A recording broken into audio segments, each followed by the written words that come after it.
Gold, trusted gold buyers. మీరు తాకట్టు పెట్టిన బంగారాన్ని విడిపించి ఈ రోజు ఉన్న మార్కెట్ ధరకు కొనబడను.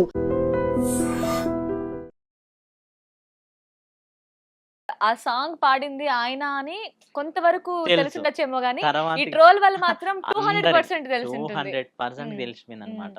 సో మీరన్నట్టు ఆయన అంత పెద్ద సింగర్ అవ్వాలనుకున్నారు. సో ఆయన వల్లే, ఆయన చూడండి, ఇంటర్వ్యూ వల్లే అన్న అయ్యారు. ఎన్నో స్టేజ్ ప్రోగ్రామ్ చేసిండు కదా అన్న. హ్మ్. అన్నకి ఈ టైంలో కొన్ని మూవీ ఆఫర్స్ వచ్చినాయి. ఇప్పుడు అన్న చాలా చరణ్ అర్జున్ అన్న దగ్గర, తమన్ సార్ దగ్గర, అదే విధంగా కొంతమంది గొప్ప గొప్ప వ్యక్తుల దగ్గర పాడుతున్నాడు.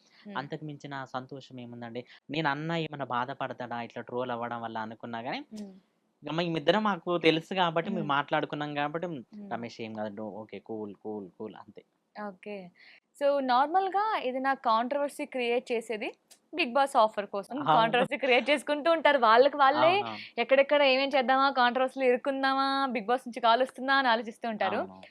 ఐ థింక్ నాకు అనిపిస్తుంది, చాలా మందికి కూడా డౌట్ ఉంటుంది ఇది. సో వాంటెడ్లీ భూతం రమేష్ బిగ్ బాస్ ఆఫర్ కోసమే వాంటెడ్లీ ఇది ప్లాన్ చేసి, ఇందాక మీరు కూడా అన్నారు అన్నతో ముందు మాట్లాడుకున్నాను అని. అంటే ఇదేమైనా ప్లాన్ చేశారా ఇలా? అన్నతో ముందు మాట్లాడుకున్నదంటే అన్న అంటే మీరు ఇష్టం అని, అన్న మీ సాంగ్స్ నాకు ఇష్టం, ఈ రోజు ఇంత పెద్ద మూవీలో పాడానని నేను అట్లా అడిగిన. రోల్ మనం ఏమైనా కామన్ గా చేస్తారండి, అట్లా ఏం లేదు, అది సహజంగా వచ్చిందే. బట్ కానీ ఇప్పుడు మీరు అంటే బిగ్ బాస్ అనేది మీకు ఎందుకు ఆ థాట్ వచ్చింది? అంటే డెఫినెట్లీ అంటే ఇలాంటి ఒక కాంట్రవర్సీ క్రియేట్ అయితేనే బిగ్ బాస్ నుంచి కాల్ వస్తుంది. సో కాల్ రావడం కోసమే కాంట్రవర్సీ క్రియేట్ చేస్తూ ఉంటారు. ఎలాగో ఐ థింక్ ఈ లాస్ట్ రీసెంట్ టైంలో ఎక్కువ కాంట్రవర్సీ అయింది, చాలా పీక్ లెవెల్లో కాంట్రవర్సీ అయింది మీ గురించే. సో అలాంటప్పుడు మీకు బిగ్ బాస్ నుంచి కాల్ రాకుండా ఉంటుందా అంటే డౌటే, తప్పకుండా వచ్చే ఉంటుంది కదా కాల్. వచ్చిందండి. వచ్చిందా? వచ్చింది. ఓకే. ఎందుకంటే నాకు ఫస్ట్ వచ్చింది కానీ ఒకప్పుడు బిగ్ బాస్ అంటే ఫస్ట్ సీజన్ నుంచి మొన్న జరిగిన సీజన్ దాకా బాగా చూసేదన్నమాట. ఈ ట్రోల్స్ వల్ల ఇట్లా వల్ల కూడా చాలా, ఇప్పుడు నేను ఏం చేసినా కూడా అది కొంచెం ట్రెండీగా అయితే ట్రోల్ అయిపోద్ది అనమాట. నాకు అనిపించింది, అబ్బా మనకు అవసరమా ఈ బిగ్ బాస్ ఇదంతా, వద్దులే. కొన్ని ఫేక్ కాల్స్ కూడా ఉంటాయట బిగ్ బాస్ లో. బట్ కానీ మనకు ఖచ్చితంగా అయితే కాల్ అయితే వచ్చింది. కానీ ముందు ఇంకా నేను వెళ్తే బిగ్ బాస్ తట్టుకోదు. నేనే చెప్తున్నా, ఎందుకంటే అట్లా ఉంటది. ఎందుకట్లా? అంతే ఉంటది అన్నది, ఆట ఉంటది, పాట ఉంటది, ఇక మనం అంతా. కానీ ఇంకొకటి ఏంటంటే బిగ్ బాస్ అనేసరికి చెప్తున్నా, బిగ్ బాస్ లో కూడా ఎవరిని తీసుకుంటున్నారు చెప్పండి? ఇప్పుడు సీరియల్ యాక్టర్లని తీసుకుంటున్నారు, దాంట్లో ఒక్కొక్కరి నుంచి ఒక్కొక్కరిని చూస్ చేసుకుంటున్నారు.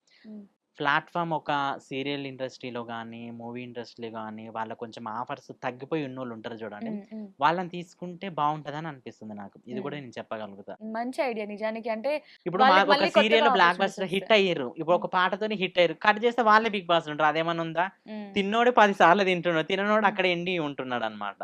అట్లా అండ్ దీని వల్ల కూడా ఇప్పుడు మనం ఇఫ్ ఇన్ కేస్ ఎగ్జాంపుల్ మీరు చెప్తున్నాను కదా, ఈ ట్రోల్ తర్వాత మీరు చాలా మంచిగా సాంగ్స్ చేస్తున్నారు, బిజీగా ఉంటున్నారు ఫోక్ సాంగ్స్ లో, ఈవెన్ మూవీ సాంగ్స్ లో కూడా బిజీగా ఉంటున్నారని చెప్పొచ్చు.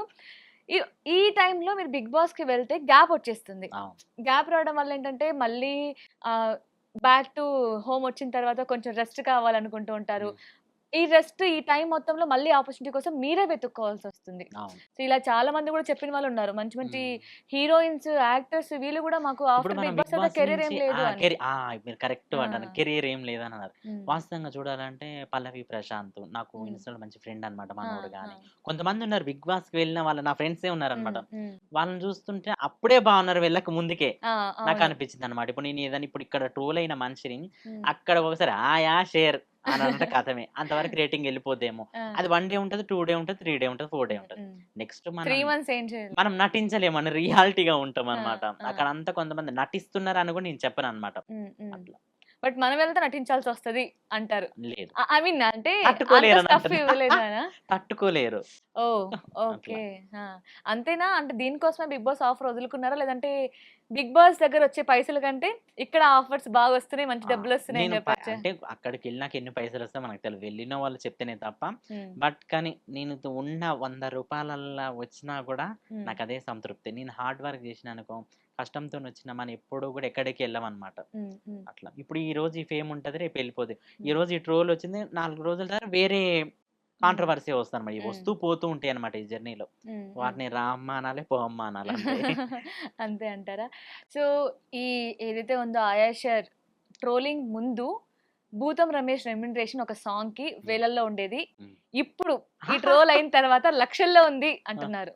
దీన్ని యాక్సెప్ట్ చేసి నిజమేనా లేదు. ఇదంతా? లేదండి. అంటే లక్షలు ఇచ్చేటోళ్ళు ఇచ్చి ఉండొచ్చు. అంటే నాకు పర్సనల్ గా అది వేరే ఉంటది. ఉమ్, బట్ కానీ పేమెంట్ విషయంలో అయితే కాదు అది. ఆ, నాకు ఇచ్చేదే నేను ఎప్పుడున్నా కూడా ఉమ్, నీకు పేమెంట్ లేదన్నా కూడా వచ్చి పాడతా. ఓ, అంటే నాకు పాట నచ్చిందని ఇష్టంతో పాట నచ్చింది అనుకో, అది 100 ఉమ్, మిలియన్స్ పోవాల్సిన అవసరం లేదు. ఉమ్, 1000 మంది చూసినా చాలు. ఉమ్, మంచి పాట అయి ఉండాలి అంతే. అంతే ఉమ్. అంటారా? సో మాక్సిమం అంటే ఇప్పుడు మీరు అన్నట్లు ఫోక్ సాంగ్స్ ఇప్పుడు 15 lakhs వరకు కూడా బడ్జెట్ పెడుతున్నారు. సో అలాంటి ఒక పెద్ద బడ్జెట్ సాంగ్ కి మీరు సాంగ్ పాడాలి అంటే ఉమ్. ఎంత రెమ్యునరేషన్ తీసుకుంటారు ఒక చెప్పాను సాంగ్ కి? కదండి, పాట నచ్చితే ఆ. నాకేమోదు రాను పోని చార్జీలు ఇచ్చిన చాలు. ఇది వినడానికి బాగానే ఉంటుందండి, నిజం ఆ! చెప్పండి ఇప్పుడు. నిజం నిజం ఆ, అట్లా నిజంగా ఫ్రీగా చేస్తారా మళ్ళా? ఫ్రీగా సో చేస్తా. నాకు ఒక సాంగ్ తీసి పెట్టండి, ఇంటర్వ్యూ అయిపోయిన తర్వాత మాట్లాడదాం. ఖచ్చితంగా చేద్దాం. మీరు బడ్జెట్ అంతా పెట్టుకోండి, నేను జస్ట్ వచ్చి పాడిపోతా, మీరు యాక్ట్ చేయండి. సరే డన్. చూసారు కదా ఆడియన్స్, ఇది ఎడిట్ చేయనండి, కట్ చేయను. కట్ చేయకండి అసలు, కట్ చేసే ఒకవేళ విషయమే లేదు. చేయకపోయారు అనుకోండి నేను మళ్ళీ ట్రోల్ చేస్తాను చేయండి, ఫ్రీగా అట్లా. చేస్తా అన్నారు, చేయట్లేదు. రెడీ దేనికైనా. సో మీరు ఈ ట్రోల్ ని కూడా పాజిటివ్ గా టర్న్ చేసుకోవచ్చు. అంతే రెడీ. అసలు ఎంత రెడీగా ఉన్నారండి మీ ట్రోల్స్ కి కూడా. అసలు ఇప్పుడు మీ మీమర్స్ ట్రోలర్స్ మిమ్మల్ని ట్రోల్ చేయాలంటే భయపడతారేమో. సో మళ్ళీ చేస్తే అక్కడ ఎంత సక్సెస్ అయిపోతారో అని తొక్కేస్తూ ఉంటారు కదా అలా. ట్రోల్ ఓకే, వచ్చినప్పుడు పడిపోతా అనుకున్నా, కానీ ఆ స్టెప్ ఒక్కసారే రాకెట్లా దూసుకెళ్ళి తీసుకెళ్ళింది. సో ఇప్పటి వరకు మీ మ్మ్. కెరియర్ లో చాలా సాంగ్స్ పాడారు, మ్మ్. కొన్ని మంచి హిట్ ఇచ్చాయి, మంచి పేరుని ఇచ్చాయి. సో ఎక్కువ మిలియన్స్ వెళ్ళకపోయినా మంచి నేమ్ వచ్చిన సాంగ్స్ కూడా ఉన్నాయి. కానీ మన హార్ట్ కి టచ్ అయ్యే సాంగ్ కొన్ని ఉంటాయి, మిలియన్స్ వెళ్ళకపోయినా, ఎక్కువ రెమ్యునరేషన్ రాకపోయినా, వ్యూస్ రాకపోయినా, ఫేమ్ రాకపోయినా. సో అలాంటి ఒక సాంగ్ ఏమైనా ఉందా మీకు, మీ మనసుకి ఎప్పుడు ఇలా హృదయంలో ఉండిపోయే సాంగ్ ఇలా? ఉందండి. మా కోసం పాడతారా ఓకే, సాంగ్? ఖచ్చితంగా పాడతా.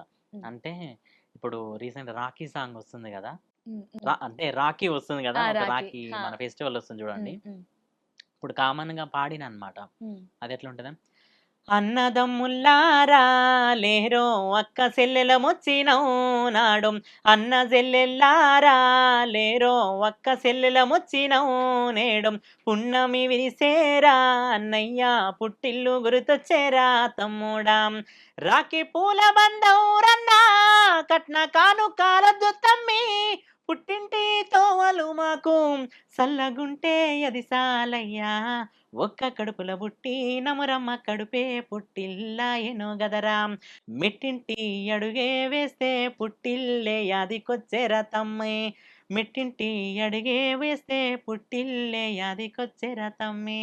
ఈ పాట నాకు చాలా ఇష్టం అండి. మ్మ్. ఒక అక్క రాఖీ పండుగకి వస్తే మ్మ్. అన్నదమ్ములారా లెండి, అక్క మ్మ్. చెల్లెళ్ళారా రండి. మీరు ఎమోషనల్ అవుతున్నారా? ఖచ్చితంగా ఈ పాట పాడిన ప్రతిసారి ఎమోషనల్ అయితే, అంటే మ్మ్. బాధ అనిపిస్తుంటది అనమాట. మీకు అక్క చెల్లెళ్ళు ఉన్నది అక్క, ఉన్నారు, ఓన్ సిస్టర్ ఓన్ సిస్టర్ అక్క. ఉందా? ఖచ్చితంగా ఈ పాట నేను పాడే ప్రతి పాట అక్క చాలా సపోర్ట్ చేస్తుంది.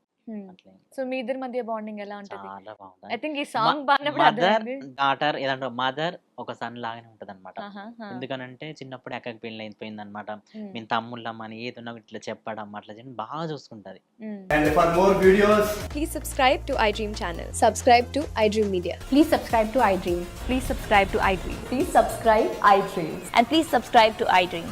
For more videos, subscribe to iDream. please like, share, and subscribe to the channel. Congratulations, iDream. Subscribe to iDream. Subscribe to iDream. So subscribe to iDream Media. iDream ki iDream team అందరికి huge congratulations. Please subscribe iDream Media. Please subscribe to iDream. Subscribe iDream. Please subscribe to iDream. iDream అంటే నా కళల channel subscribe చేసుకున్న నోరు తిరుగుతలేదు, మీరైతే గంట గుర్తు కొట్టండి. For more such videos, please subscribe to iDream. Subscribe to iDream. Please subscribe to iDream. Please subscribe iDream Media. Please do subscribe to iDream. Please subscribe to iDream Media. For best entertainment and information, please subscribe iDream. And don't forget to subscribe to iDream.